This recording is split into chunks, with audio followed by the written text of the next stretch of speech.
Okay, yes, welcome everyone. Um, we're excited to have Dr. Garrison here to give a presentation about pangenome work.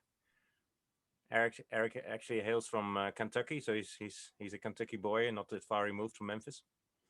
He did a Bachelor of Arts in Social Sciences at Harvard University. Um, so he wasn't into genomics then, and then he joined George Church's lab as a contractor in around 2006 at the Harvard Medical School, working on the Personal Genome Project. After that, he got sidetracked as an engineer for the One Laptop Per Child program. Um, and then he went back to genomics, fortunately, and joined Gabor Ma's lab, working on the 1000 Genomes project. And there he implemented FreeBase, which is a pretty famous Bayesian variant caller, and it's used around the world today for many types of projects. I think it's actually a fair competitor of GATK, which is a program that's used by more projects, but it's pretty hard to deploy. Then Erik did a PhD in genomics at Cambridge University with Richard Durbin's lab at Sanger, and he again worked on the 1000 Genomes project. And his thesis was on graphical pangenomics, where Erik started exploring DNA variation as graph data structures. And this is really key to all this work. After getting his PhD slightly under 2 years ago, he became a postdoc in Benedict Patton's lab at UCSC, again to work on pangenomes. And based on the fact that he has over 30 publications to his name, many in high-ranking journals, and he has over 30,000 citations, he joined UTHSC as an assistant professor in last December. And today he will present his work on the human reference pangenome and the software development that is involved to make this all happen. I think it's extremely exciting that Erik's creating state-of-the-art pangenome research, and Erik and colleagues, they are creating pangenomes now for human, mouse, and rat studies. We're bang at the epicenter of development of methods and tools, and we are changing, the field of genomics. I'm pleased to see that a few of his collaborators are in the seminar today. And Erik, I would say you have the floor. Thank you, Piotr. Thank you for the lovely introduction. With no further ado, this is a talk that will describe the current scope of my research, but try to give background to it at the same time. And in the process, I'll go through a series of vignettes to try to bring some focus to it. So the start is really, what are we talking about? What is a pangenome variation graph? So simply put, so pangenome is a concept that's meant to refer to the collection of genomic information in a particular biosample, in a particular clade taxa, between multiple species, perhaps in a given species. And it's a kind of a catch-all term that is just in a way saying that there's more than one genome that you're interested in. And the variation graph, that is the core data structure that we use to explore these. So I'll get to both of those. So first off, I'll say that pangenomics is contrasting with genomics in a particular way. Genomics is focused on reference genomes, or it has been in its history. Perhaps pangenomics and genomics become the same thing in the future, but right now, when you talk about genomics, you're thinking about reading, you have a reference genome and you understand new samples by aligning them to that reference. So the reference model is this kind of star topology. And if I want to add some new information to it, I just compare that new sample, my delta, to the reference itself. And my sum set of information is this stuff polarized against the reference. Whereas if we wanted to think about the whole collection of sequences and the relationship, then we want to do something pangenomic. And in the pangenomic setting, the model relates everything to everything else directly. And if we add something, it's harder, right? There are ways that can be easy, but we have to add a comparison, in effect, with all the other things in the data set. But that's a much richer model. And so we achieve this using this data structure called a variation graph. And I think how this happens efficiently, it can become a bit clear as I describe that. What is a variation graph? So by graph, I'm talking about a mathematical data structure with nodes and edges. And in this case, graphs are what you make of them, right? But in our case, the nodes represent sequences. And they're kind of like words in a language of genomes modeled by a graph. So they have an identifier, so I can find them. I've given numerical identifiers here, but in effect, they're identifiable, and they have sequence. And because it's DNA, there's an implicit reverse complement to every node, right? And so edges describe a way we can walk through the graph. Describe the way we can take the model and turn it into utterances in the language of genomes that we're modeling, right? We can walk along from one node to the other, writing out a sequence, and it'll somehow be reflective of the set of things that we built this from, right? But these are actually a compression of the underlying data that to us is more important because it has much more information, preserves structure, and that's the genomes that we built the thing from. So in the variation graph, it's not just a sequence graph that has those nodes and edges, but it has the annotations of the paths, which are walks through the graph that can represent genomes or haplotypes or linear, any kind of linear annotations you have can represent alignments and so on. We add these in for many reasons. They help structure the data. They make it equivalent to an all-to-all alignment between these sequences. And this also provides a stable set of coordinate systems. So although I'm working with the graph is just an alignment. And at the end of the day, I can relate anything I find in this graph to other sequences by lifting over through coordinates in the paths in the graph. If I put my reference sequence that I care about for annotations in the graph, then every part of the graph that it touches has a reference position. And things that aren't on that reference path but are close, I can tell approximately where they are. Right, so that provides stability. Also, if I add new information to it, I don't break any of the paths. I may change the way the nodes are laid out. I may change the alignment a little bit, but the paths are still there. And so this is a variation graph. And the idea is that it losslessly encodes a set of sequences in a mutual alignment. And that mutual alignment can be really big, right? It's not something that is nice to look at because it grows with a square law. So the square of sequences and their length make the alignment. So the graph is a compression of that. And it lets us represent any kind of variation in compact ways. And this is something we've been working with for a number of years now, I think 6 years at least. And we have a standard way of writing the graph and tools that work on top of that. And it's starting to be something that's pretty well understood. It's not a new idea, actually, that this has come up recently. And it came up before I began thinking about this. And I wasn't aware of this, but the name that was assigned to this idea is the same, in fact. So this is from the you would say archival research, right? So you often have this problem if you want to understand the evolution of a text, that you'll have many versions of it. And to compare them all in a pairwise fashion can be confusing. So here we have these 9 versions, at least they're fewer shown above, but they're 9 versions that are encoded in this graph. The basic concept of the graph, the structure, is the same as the variation graph for DNA. That we have bits of this is versions of a poem about the Roman countryside, right? And there are bits of it that are stable, and then there are variants that have occurred over the evolution of the poem. You can see them all coming out here. But if we wanted to kind of do a pairwise comparison, instead of having this compact data structure, we're going to have something like 9 squared comparisons to do, which is a lot. And this gets harder and harder the more versions of the text there are, the bigger they are, right? So in this talk, I'll show a few kinds of images, and it's good to describe the relationship to each other so that there's a little bit less confusion. So the graphs can be represented in this kind of force-directed layout that you see at the top. So I've made this graph from different versions of a gene in HLA in human. Here in this rendering, the splines are representing sequences, basically. And where you see bubbles, that's where there are variations. And this is just showing the topology of the graph. But if you want to see how those paths, the sequences I built it from, go inside of it, I could make a kind of linear layout that I've sorted the graph. And then I draw also the graph space is represented the same way, left to right. So every bit of sequence is a kind of pixel here. Whereas the paths are shown on the y-axis.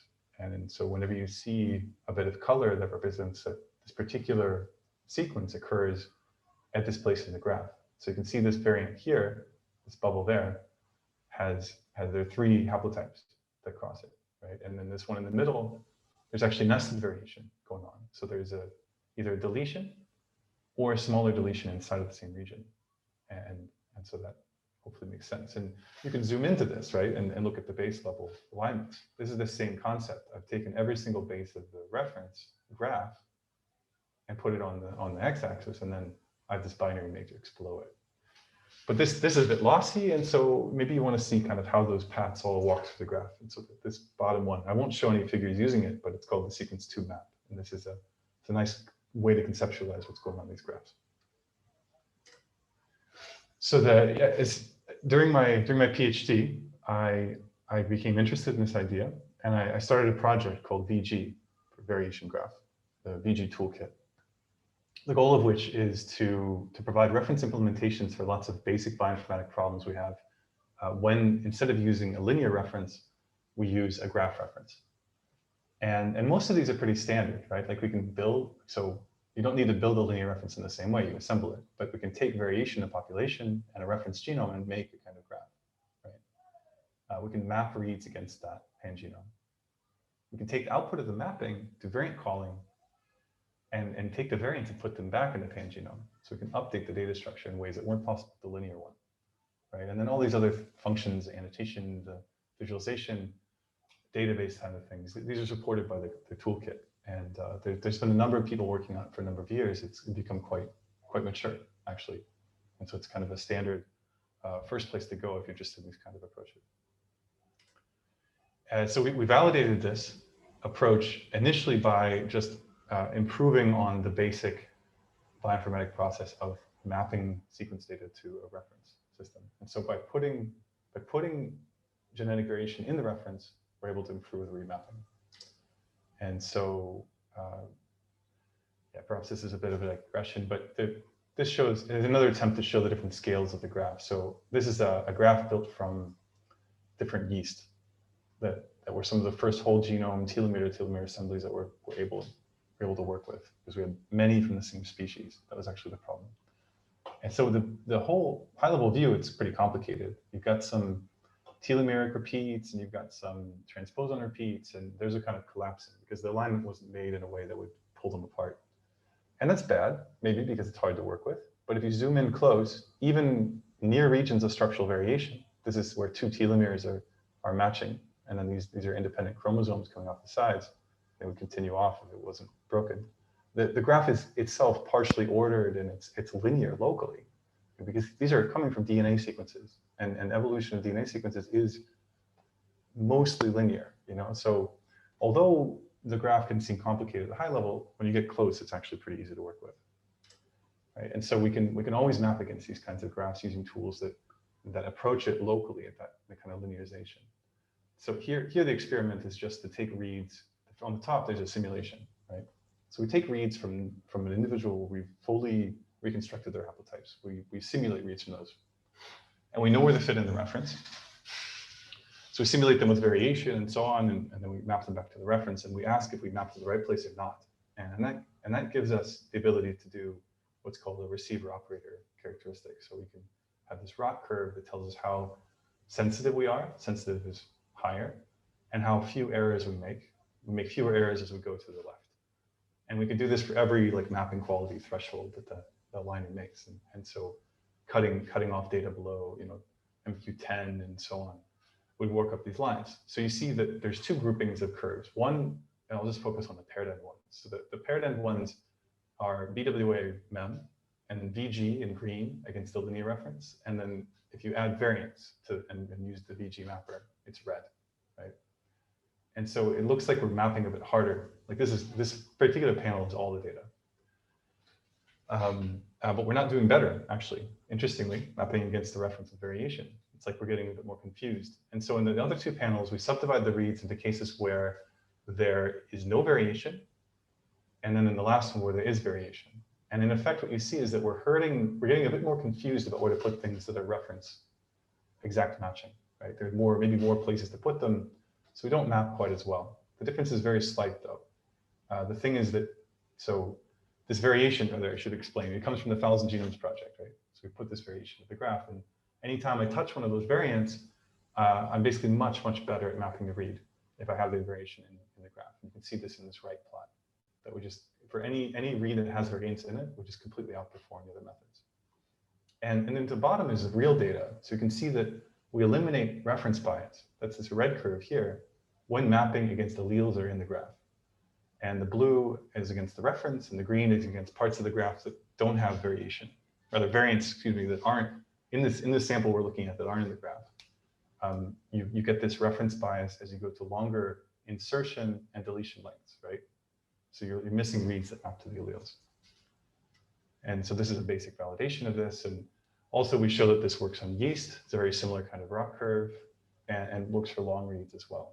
So the fact that there's density below this curve means that we're mapping better against a graph that has all the samples in it except the one we're mapping than if we were mapping against the linear reference, which would be on the y-axis.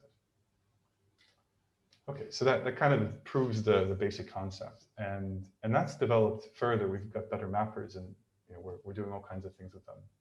But then I got interested in the problem of building the graphs, because it looked like we weren't just going to use VCFs to make them, the variant call file. We were actually going to take whole genomes, map them to each other, and build a graph. And at the time, we didn't have very efficient methods to do this. This is like maybe 2.5, 3 years ago, I started on this process. So the idea actually is very simple. You can build a graph to represent an all-to-all alignment by making the alignment, and then you make a kind of special graph called an alignment graph. In the alignment graph, there's two kinds of edges. Either there's a kind of segment linking edge, which are colored, so it links the 3 sequences together, or a special kind of edge, an alignment edge, which are in gray, that says that those 2 sequences align to each other. Like some external result tells me those are the same, right? And so I can make the variation graph by collapsing all the nets of alignment edges together. So they're saying these are the same sequence, so I can put them together and make them one sequence in the output graph. And then I trace back the original paths through the graph to build a variation graph. And so there's a tool that I've developed to do this called the Sequish, and it just takes alignments and emits a graph. It's very simple. It's kind of in the tradition of Unix tools that try to do one thing well. And so it's able to scale to potentially whole collections of large genomes mapped together and induced into a single graph.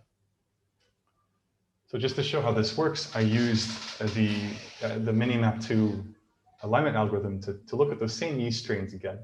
And this time I just mapped all the sequences together and took all the mappings. And there's no filter on the length of the mapping, anything. And what happens is that basically there's like a black hole in the middle of my graph. That means that there's some repeat in here that's represented in the graph just a few times, and everything's collapsed and compressed around it. And my sequences are represented basically as like going into the repeat and coming out in these big loops that come off the side, right? So I can simplify things if I say, well, I need a bit more context to trust an alignment. So I could say, I want 10 KB of sequence in my alignment before I keep it. If I do that, then the graph unfolds, and you basically have whole chromosome arms that come together at the telomeres. The telomeres are actually swapping, which is one of the findings from the paper on these sequences. So that makes sense.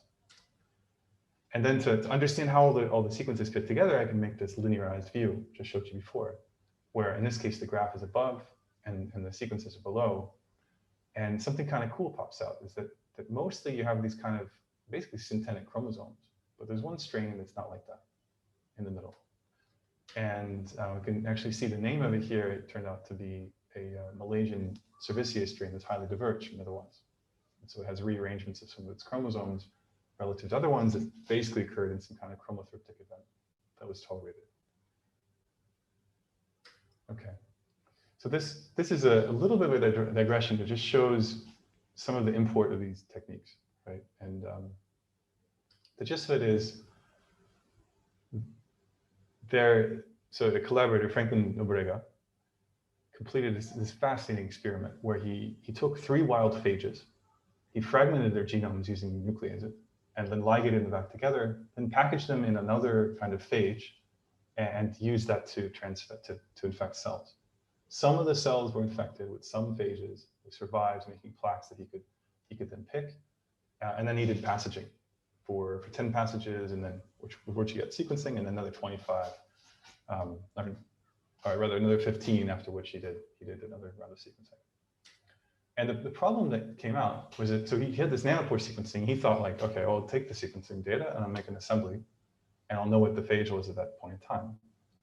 But well, basically there was never a single phage is what happened. There's always some kind of complex community of phages that are interacting with each other. And so that made it very hard to do the assembly, because this kind of gets at it a little bit. So these are coverages over assemblies that he's made. He would run the Phi assembler at different times and either get something where it's like, there's a bit of it that's lower coverage, so maybe there's 2 phages here and the higher coverage one, or you'd run the same thing multiple times and get different results. So he became sort of distrustful of this approach and approached me thinking, we thought maybe we could do something that was feasible to look at the individual phages. And so the trick, we did a bunch of things, but in the end, the trick was realizing that in some cases in his data, he was capturing full length phage genomes. And you can see this in the length frequency distribution of the reads. So these peaks right around the length that you'd expect for this kind of community of phages. So this breaks them up by passage over time, and also some of the ones at the bottom are after 25 passages. But the gist is that there are different peaks corresponding to different structural haplotypes of the phage. And so then actually what we do is we take those long reads and we correct them against all the sequencing data using a graphical model. Actually, we build a graph of all the sequencing data at each run, align the read data to it to correct it. It's corrected so that it looks like the graph, in fact. And then I'm showing a kind of high-level schematic here of what are the structural variants that come out of all of these. So I take a bunch of these phage genomes, I line them together, make a graph, and you can see that one, it's circular, which is kind of cool, and something that came of the analysis. But also there are large SVs basically inside of the phage. Then interest was understanding the phylogeny, right? So I've got these whole phage genome observations with structural variants and stuff in them. This is like a big binary matrix that I've made. And I can take that directly and build a neighbor joining tree from it. And if I build a neighbor joining tree from it, annotate it by passage, I see something very expected, that the early passages lie close to the root of the tree. The ones that have gone through 25 generations shoot off quite far and become independent, in effect. But there's something that's a little hard to see here that comes up in a PCA, which is that actually the early passages are present in all of the different parts of the phylogeny. So that the initial burst of diversity caused by this ligation protocol is what is being selected upon, in effect. There's not new regions of this arising. There's sort of regions, you could say, and then optimization towards some improvement. Okay, so then I realized basically that the alignment methods I was using to build the graphs were not sufficient. So I needed something that was efficient, that I could align lots and lots of sequences together really, really fast and get base level alignments. Where in particular, I could specify a handful of parameters that would define the structure of the graph that's built. So the problem with the existing approaches was that is in fact that they're based on the chaining of k-mers. Like you kind of find k-mer matches between your read and the reference, and you do a pseudo alignment of those to try to find the right place to make a mapping. This is very sensitive, very good, but when you start to look at parts of the genome that are very repetitive, that it can be extremely expensive to do, because your problem sort of blows up in your face and you're not able to do that. So we dug into this approach, basically so there's 2 parts to this. So one is the use of a method called mashmap that uses a locality sensitive hash. That's a hash function that the output of the hash function changes just a little bit when your input changes just a little bit. And so you can take a big sequence, make this kind of sketch of it or hash of it, and then compare it to another big sequence in only requiring the comparison to the sketch. Right? So it makes it very fast to do comparison of large sequences. So we do that, and then we do a base level alignment. And in particular, the base level alignment is difficult. So the problem is until this development, I don't think it was really feasible to take two sequences of, say, 50 megs long and align them directly to each other at a base level. Because what happens is you have a matrix that is, this is the Needleman-Wunsch, right? It's the global alignment. And so you would have this matrix that's 50 million on each side. And you can imagine it's way too big to really think about. So we have to use an approach that's guided by the similarity between the sequences. So this year, an algorithm called the wavefront algorithm was developed by Santiago Marcosola. And it basically he shows that the alignment cost doesn't need to be quadratic. It doesn't need to be the length of the two sequences times each other. It can actually be relative to the maximum score. And if the scores increase when the sequences are more different, that means that it's quadratic in the divergence, right? So now I can take, so in principle, this lets us do much bigger alignments when the divergence is low. But there's a problem that it, in fact, still requires tons and tons of memory to take two big sequences and align them in this way. And so we do a hierarchical approach where we kind of do this mapping in two layers. Actually, we have the wavefront algorithm guide the alignment of small sequences across the full matrix, which I'm trying to show you schematically. But it's basically hierarchical. So I do the alignment over this full matrix where I have these kind of large segments using the wavefront algorithm. But then I do the base level alignment also with wavefront algorithm, just looking at the individual segment sequences, right? And this is it's actually kind of sandwich of algorithms that are very similar. So we have distance MASH-based mappings, MASH being this locality-sensitive hasher, the genome distance estimator. And we align them at a high level with the kind of abstract wavefront algorithm, which is itself guided by these locality-sensitive hashes. So it's doing these hashes on each segment. And then finally, locally, it's aligned with wavefront. So it's a wavefront inception. And it's just to give an example of the kind of alignment output. Here I took two yeast chromosomes and aligned them to each other in a few seconds. Right? And it shows me, this trace shows me how they align to each other and also what was evaluated. So you can see this main axis of it is basically alignment, but whenever there's a break, it starts to look for alternative ways to continue the alignment through a gap. And why is this helpful for building pangenomes? So I was talking a little bit before about the collapse of the graphs and things that might confuse you when you're doing this, that are caused by spurious mapping. And so if I take these two sequences and map them to each other with Minimap2, it gives me a really nice alignment in segments that covers the whole thing. But it also gets a little confused because it sees nice matches that are maybe to transposons or some other kind of repeat that are way off the diagonal. And they don't really match my expectation about how these two are related, right? But in the case of the WF MASH, I've set things up so that I'm preserving synteny in the mapping itself, because I take this whole sequence and I do an end-to-end alignment of it. So I'm not going to get confused by these little things that in effect would tangle and complicate my graph. Right. And so then this tool in particular and the sequish, the graph inducer, plus some downstream methods come together to make a modular pipeline that builds these graphs and builds them with just a few parameters as well. So, okay, there's a lot of text that I basically explained it. Yes.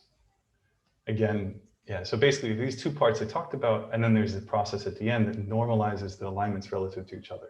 Because in effect, the problem with this all-to-all approach is that you get many different takes in the same relationships, and it can make very complicated motifs in the graph.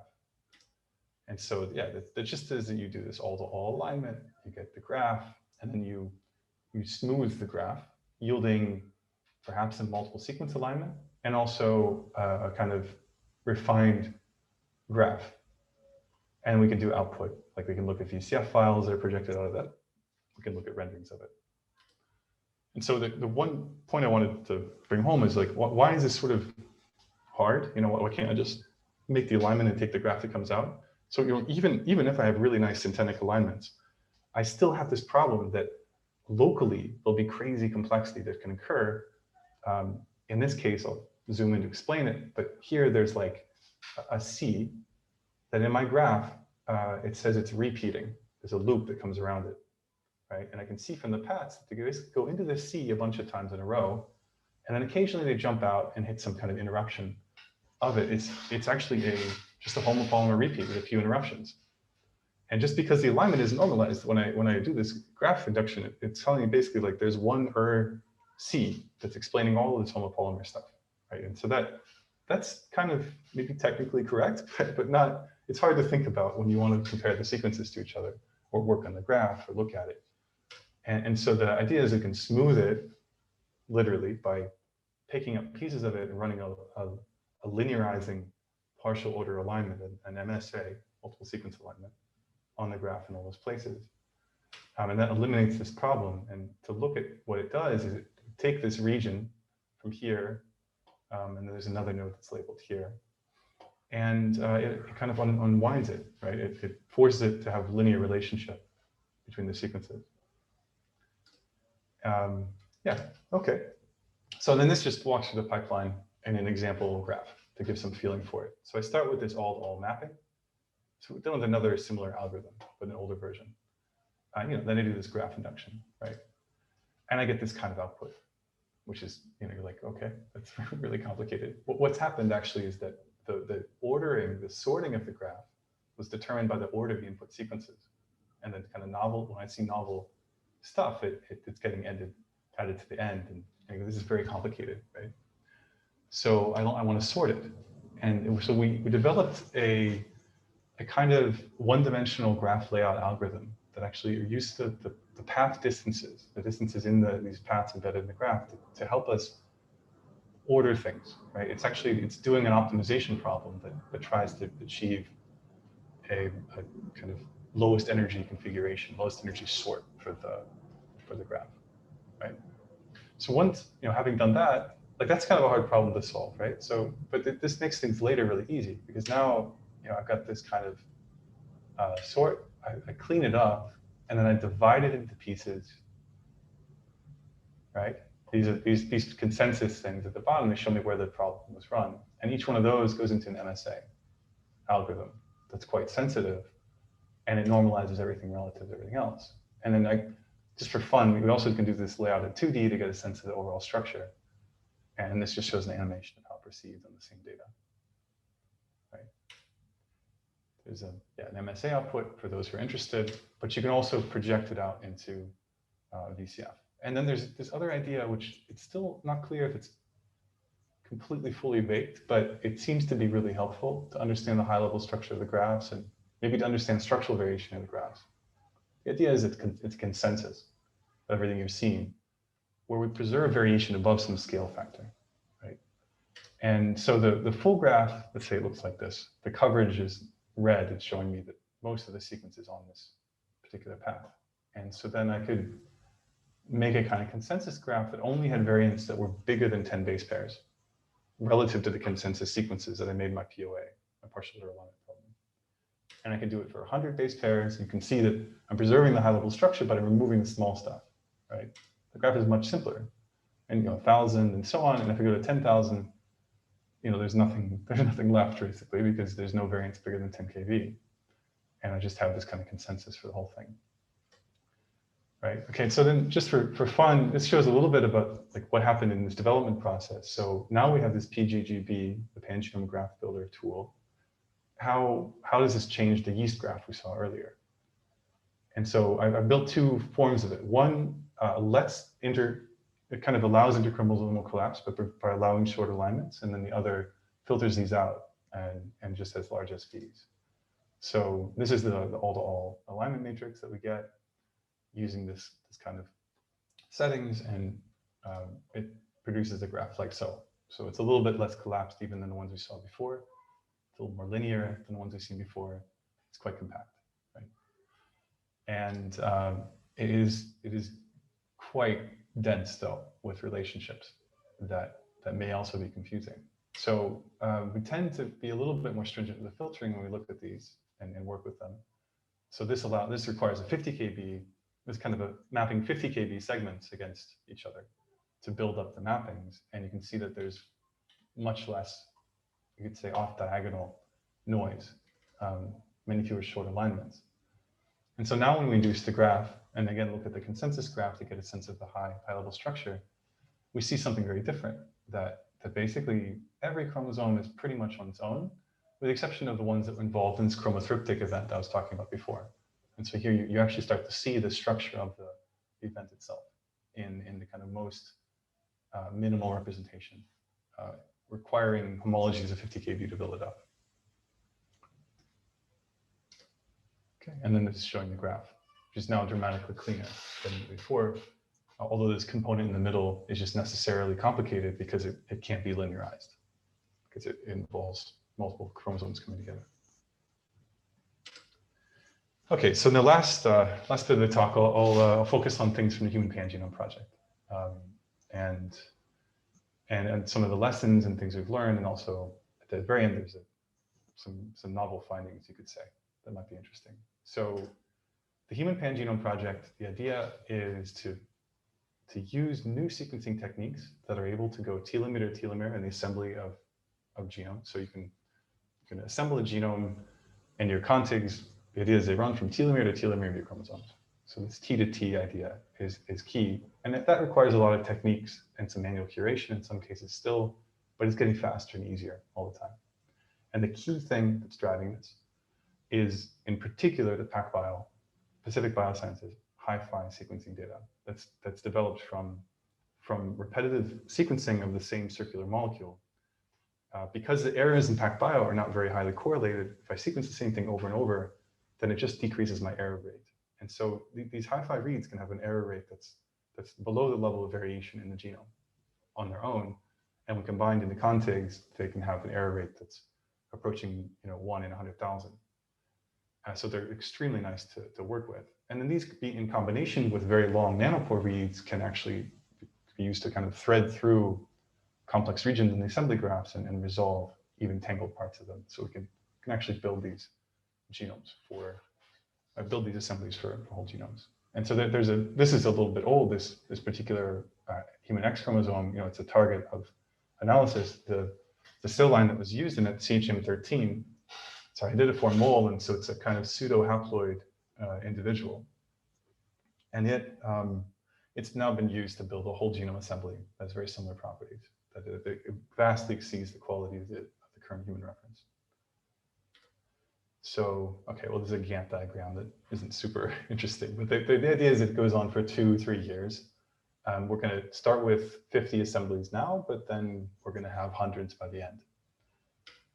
And yeah, so we've been building graphs using this method I talked about. What do they look like? This is high-level graphs, the consensus graphs for chromosomes 1 to 12. And there's not much to point out. There's some bugs in here. So those who work on this method would know them. But we might see that basically you have these long arms. These are the euchromatic regions of the genome. And in the middle, the part that's frayed, that's the centromere.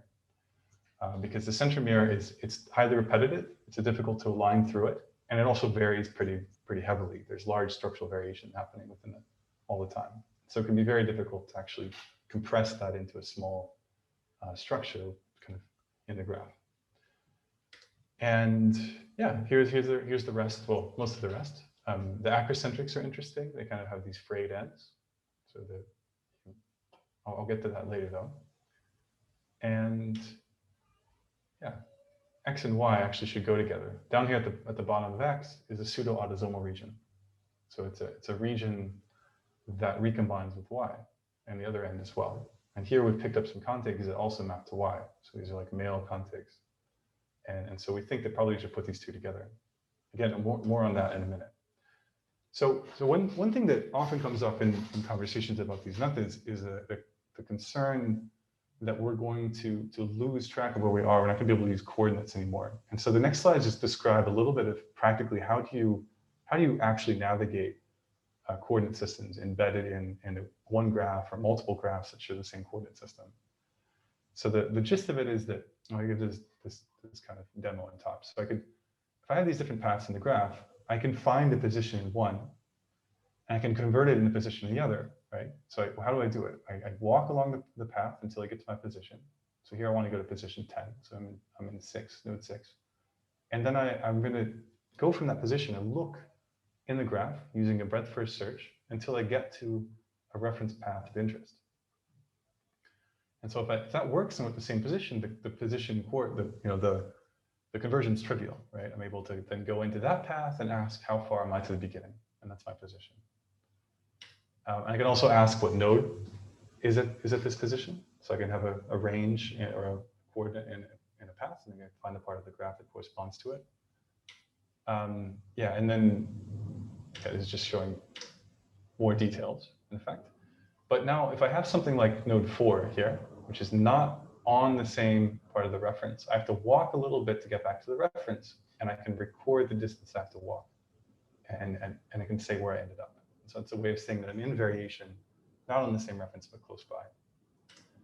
And then you can also do some tricky stuff. So if I have the same set of paths embedded in multiple graphs, the graphs can be different, but I can map coordinates between them. So here I have two graphs that are topologically they're similar, they're identical actually. But this one, the nodes are all chopped up, right? So my IDs are different. But I can convert, and then I have a path that's not in the second one, right? But I want to kind of project a coordinate from it into it. And so I can use this common path between both to do that, and effectively lift the coordinate over and find out where it is in the other one. And then this, just as a demonstration, so these graphs, the consensus graphs, they don't have all the sequences inside of them. They just have these consensus paths that kind of, they relate back to the full graph. And what I can do is take coordinates, lift them over, and then project them onto this rendering. And here it's showing cytobands, right, on chromosome 6. Right? So just to give you a sense of what's going on, yeah, that's actually the centromere, and that's actually the P arm and actually Q arm. And then out of interest, because HLA is interesting, we projected HLA genes onto it, and they map to the expected place and to the kind of expected structural variation you might see here. There's basically this isn't represented quite as well as we'd like. This is an older version of it, but there's like a large segmental duplication here and these other parts as well. Okay, so the last part of the talk is about seeing things that are just completely invisible until you take everything against everything else. And rather not completely invisible, but they're harder to see. They're fantastically harder to see until we have the kind of data that we have and the approaches that we have to look at them. So the observation was, first off, the graphs I showed before from the human genome, those are made by partitioning the read set. We try to estimate which chromosome a contig comes from by looking at the two reference quality genomes we have available, the CHM13 and the GRC build 38. And so we partition the read set that way, and we just work one chromosome at a time. And that kind of makes sense. But when we take all the contigs of a subset of individuals and build a reference-free graph without the reference at all, we see certain structures in it that are a little unexpected, at least from the perspective of trying to divide things by chromosome. In particular, there's this component. This comes up also if you were to take the full assembly of CHM13 and align it to itself, or even the assembly graph of that assembly. You see the same thing. And what it is are the acrocentric chromosomes. Why are they coming together? In effect, they have very, very high sequence homology on the P arm, where the ribosomal DNA repeats are. Right? And so these 5 chromosomes have, in effect, a shared region that potentially recombines. Based on the level of homology that we see, it would look like any other recombining region of any homologous chromosome pair. But these are non-homologs that are coming together. And so this kind of answers some questions about the partitioned versions of the graph. So when you make these partitioned graphs, there are frayed ends at the ends of your graphs. And what these probably are pieces that would map onto another one of these chromosomes. That's at least the implication. Or to some extent, things that just don't map very well because it's the telomeric region of an acrocentric. Right? So they look similar. And also we looked at the contigs. This is analysis initially done by Han Li. So we look at the contigs in the whole data set and ask, are there contigs that appear to be joining different chromosomes? Like they really strongly support, maybe with megabases of sequence, a join between 2 chromosome pairs that we weren't expecting. And virtually all of them are between acrocentrics, right? So the quality of the contig is very high, And we're getting this consistent signal out of them that they relate the acrocentrics together. And so this graph actually is kind of like the alignment graph I was talking about before, but we can call it a mapping graph or an all-to-all alignment graph. Nodes in here are contigs or chromosomes. Like these, I'm circling different chromosomes here. And the edges represent how many mappings I have between them. Right. So now I was interested in exploring this in the full set of data in a reference-free way. And so the idea was to build one of these alignment graphs, but from all the sequences. So I make something that's all-to-all alignment, and then I get this graph. The problem is that it won't be so easy as like looking for a separated component or separable component in that set, because just a few mismappings can make it so that I just have one giant component. The graph is one big blob, basically.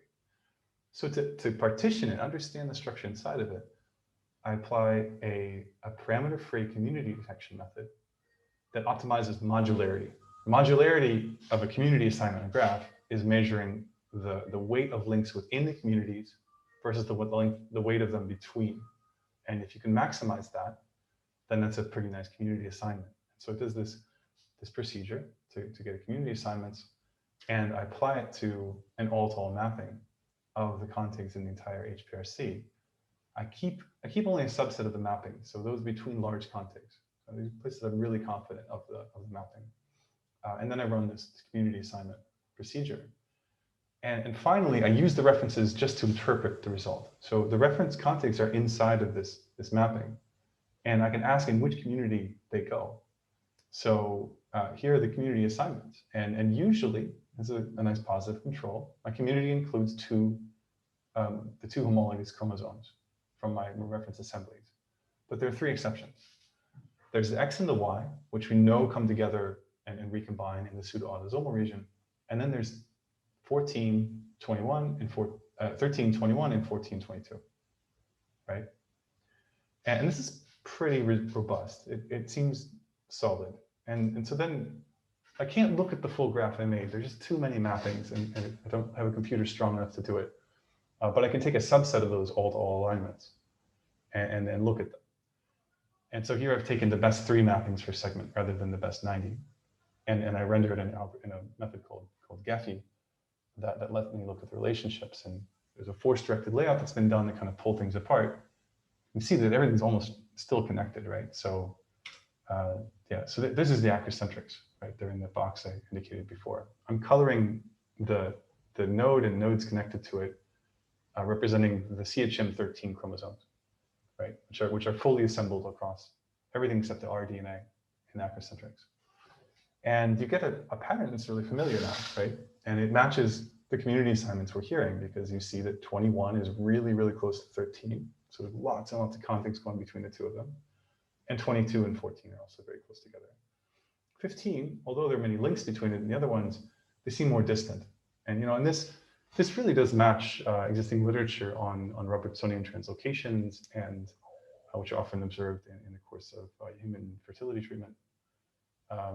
And yeah, it matches also the first paper to describe the satellite pattern, the satellite sequences on the acrocentrics, basically found that they were so similar that the hypothesis that they developed is that there's an evolutionary process consistent with recombination exchange between the non-homologs.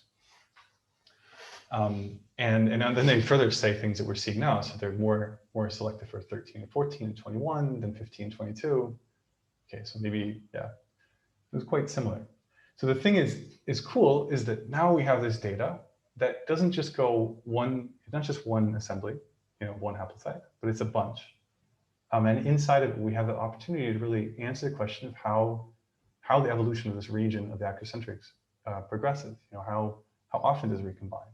Does it look like the rest of the chromosomes? If we can make that kind of comparison. So I think this is really exciting, and it's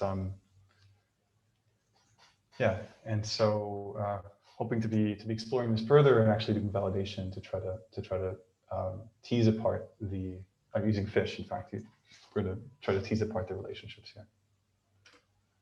Okay, and so with that, I just want to say thanks to all of you for your attention. And also, there's a ton of people. I don't have time to name them all, but In particular, Richard Durbin, what has been a really profound kind of guidance through my PhD.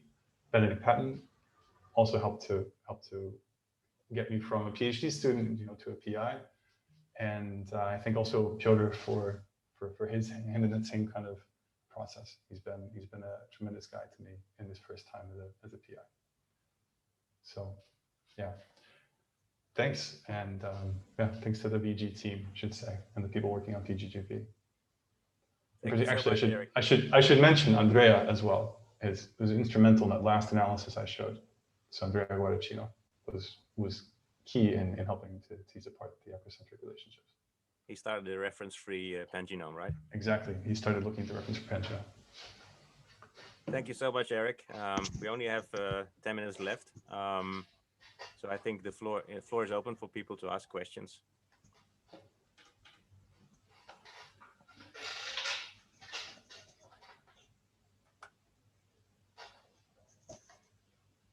Not sure how it works. Megan, if anyone has a question, how does it work? Yeah, definitely feel free to chime in. We've got graduate students. If you're feeling shy, you can enter your question to the chat.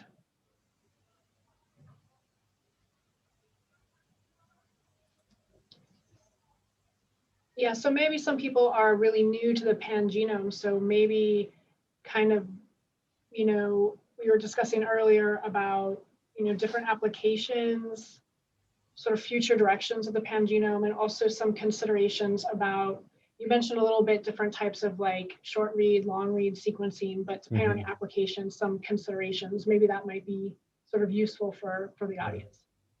Yeah, so you'll probably notice that my work was mostly focused on very long reads or even whole genome assemblies.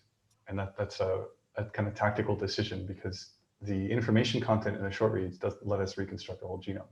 We have to use a reference. And so that, if you want to exploit this kind of information though, you can also work with a reference that's a pangenome. The thing is, there aren't really many that exist yet. The idea is we're going to make these kind of graphs that I showed, these or perhaps these, and then map short reads against them, right? So this is like a reference resource that's better than the linear reference because now it has variation, it has structural variants that weren't previously there. And yeah, and so that's I think there's different ways to go. But if you're starting a new sequencing project and you want to be sure that you don't miss structural variation, it makes sense to get good long read sequencing data and try to work on it as de novo as possible. And to then delay your interpretation of it as much as possible until you compare against the reference or set of reference sequences. I don't know if that really answers the question, but there is a limitation because you can't take your short reads and build a whole genome assembly from them. Erik, this is Bob Rooney.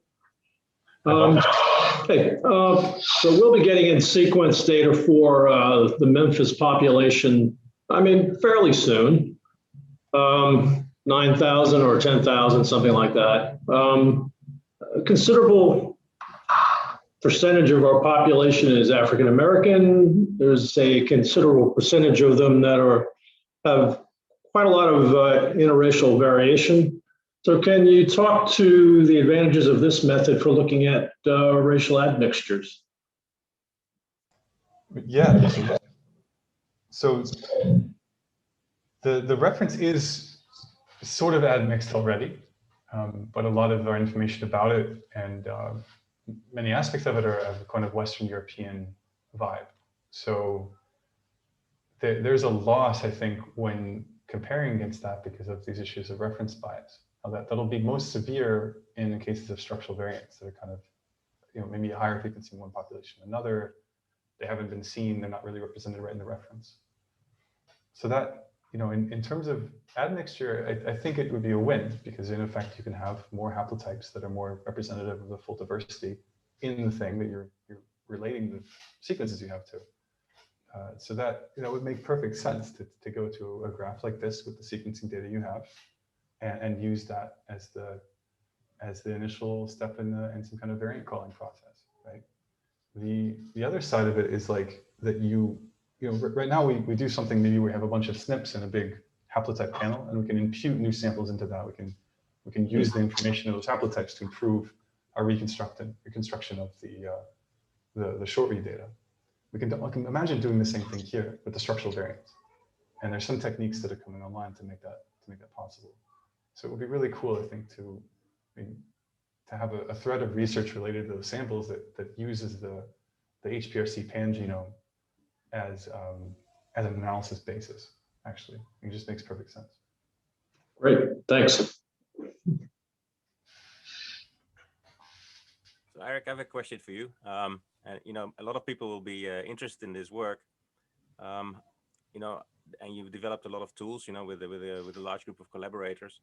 How mature are these tools? I mean, when people want to use them, how soon can they start using them, you reckon? I think just about now. We've just done a build of the human pangenome that had highly acceptable error rates. Like we've gotten through the last of the major bugs. That's all incorporated in the software that's there. If you're interested, a lot of the development is happening in the pangenome group on GitHub, and that's where a lot of these tools are living. But I would say it's about time to try them out, and several of them are very close to publication in the sense of it's time to write the paper.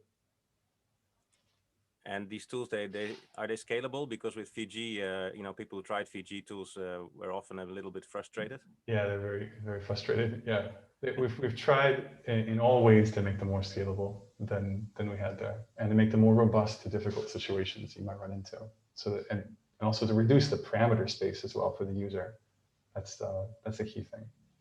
So I think it'll be a little more straightforward.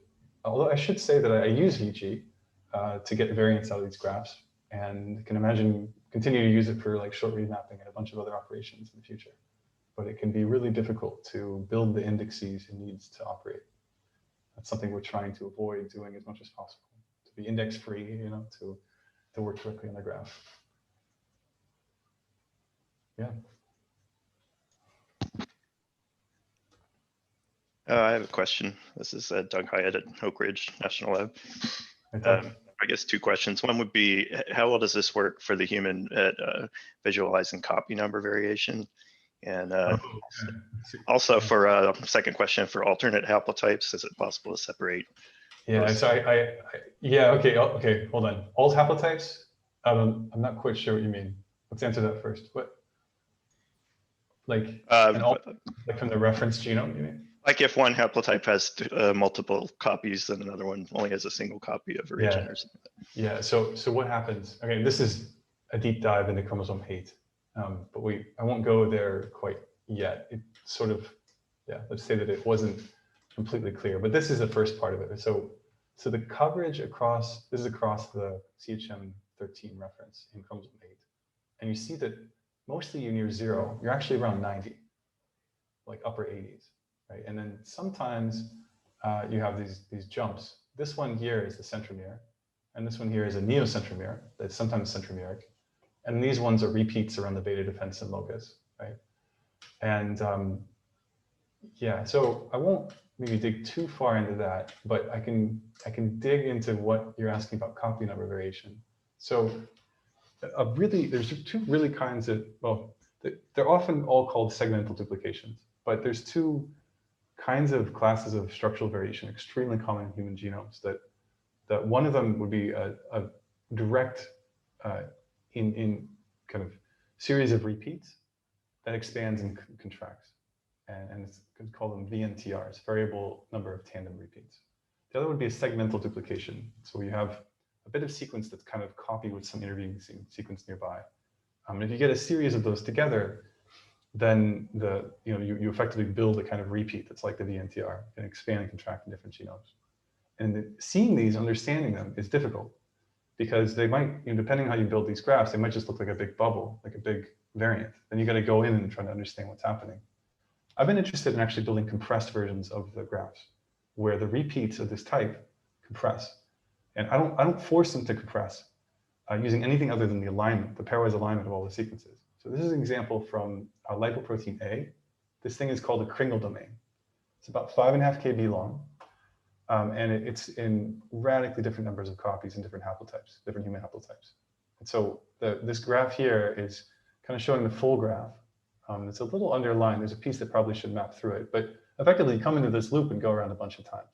And the wider nodes are reflecting the higher depth there.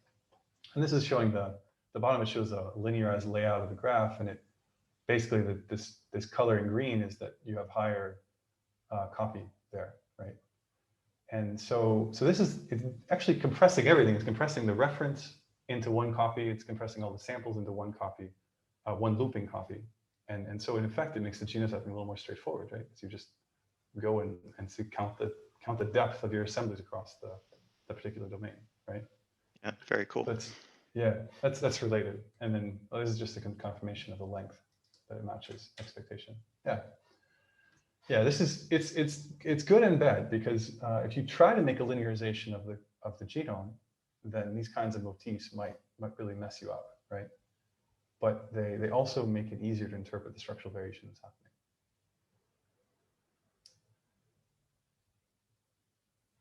Exactly, we're seeing things we've never seen before, right? Yeah, never with this kind of resolution. Yeah, and again, this is just based on the pairwise alignment of all the sequences. Effectively, there's ambiguity about where a gap might occur, because the sequences are so similar, you can put it in different places. And coming at the alignment from many different directions, if you have very high change in the number of copies, you will get a motif like this in the resulting graph. Okay, I think we should wrap up. The hour is gone. Cool. Thank you so much, Erik, for your wonderful work. And thank you. I think you have an open door policy, right? Anyone can walk into your door.